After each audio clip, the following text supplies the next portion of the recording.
Princeton University Press Audio presents Ungoverning, The Attack on the Administrative State and the Politics of Chaos, by Russell Muirhead and Nancy Rosenblum, read by Katherine Fenton.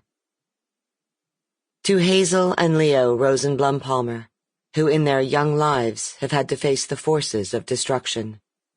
To Margaret, a formidable believer in governing. Preface.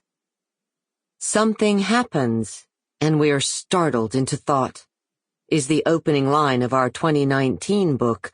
A lot of people are saying, the new conspiracism and the assault on democracy. Like so many others, we were startled by the waves of conspiracy charges crashing over the nation. We wrote to understand our own disorientation. We wrote to clarify what it means to know something. And we wrote to alert readers to the political consequence of conspiracism, delegitimation of the institutions of liberal democracy. The wreckage we grapple with here is the attack on governing capacity, on the administrative state.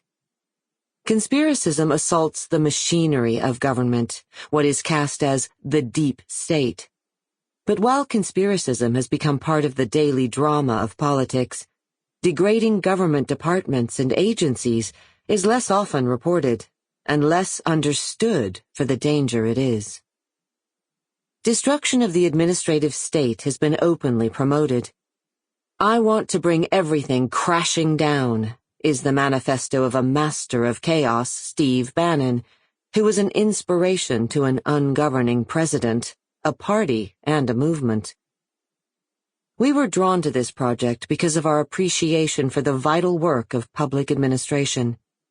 We call the willful destruction of state capacity ungoverning. We name it, diagnose it, spell out how it works and what it portends, and recommend what needs to be done. We were primed to recognize the danger of the unanticipated attack on the capacity for governing. Rosenblum's first book, Bentham's Theory of the Modern State, delved into the philosopher's voluminous writings on the design of political institutions.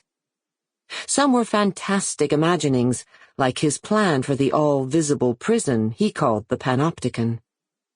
But others were prescriptions for organizing the nitty-gritty of governing. Bentham proselytized for a responsible civil service, and for what he called the statistical function of government.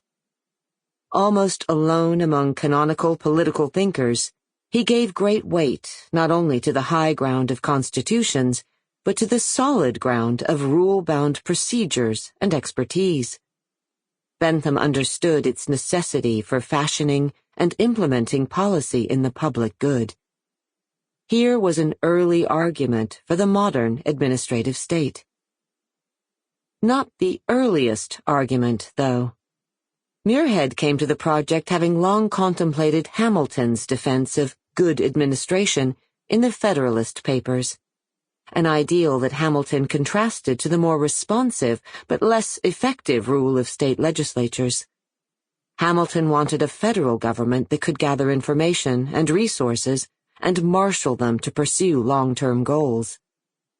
His emphasis on administration, combined with the participatory ethos of another of the great nationalists at the 1787 Constitutional Convention, James Wilson, pointed to a new kind of democratic state, one that could govern.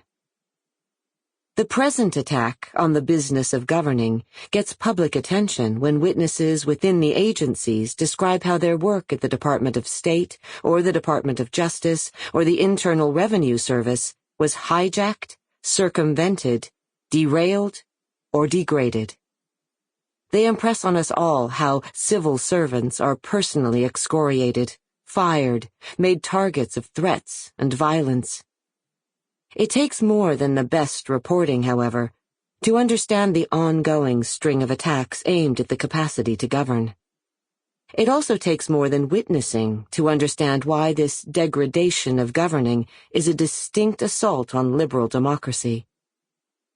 We both have been students and faculty in the Department of Government at Harvard University. Sample complete. Ready to continue?